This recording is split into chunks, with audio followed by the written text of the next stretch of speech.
And what if I told you that this was an economic problem and contributing to the loneliness epidemic that we're currently in?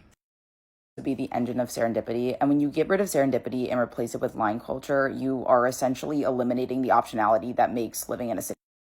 When every restaurant, museum, pop-up has either a line or requires reservations or has a wait list, that introduces transaction costs. This is known as search and queuing costs, and they often fall disproportionately on people that maybe don't have schedule flexibility or people that don't have access to smartphones all the time.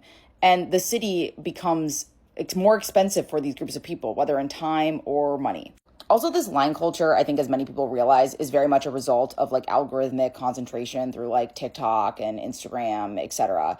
And it essentially just funnels everybody to the same 20 spots, which is a market failure that creates artificial scarcity for these winning businesses, while perfectly good alternatives will just sit empty. And so what'll happen is these restaurants will play the algorithm game instead of actually designing good products or meals, etc. Because their end goal is to get people to post about it on TikTok, so they focus more on aesthetics and things like that. So not to get too wonky, but you essentially get an inefficient allocation of consumer demand that looks like a supply problem, but is really just an information or status problem. Spontaneity is also a consumer good. It's what makes a city generative, as I said before. And so if every single experience in said city requires some sort of advanced planning, you kind of lose the optionality value of urban density.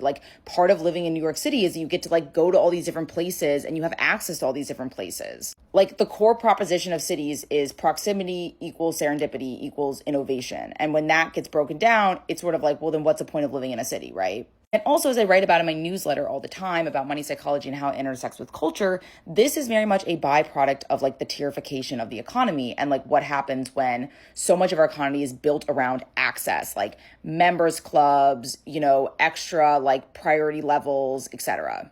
And the last thing I'll just say is I do also think it does erode our sense of community, because now the way a lot of people are spending their free time is standing in these lines, which is obviously a huge time tax, but also for a lot of people, standing in these lines simply to document whatever they're doing, whether it be food or experience.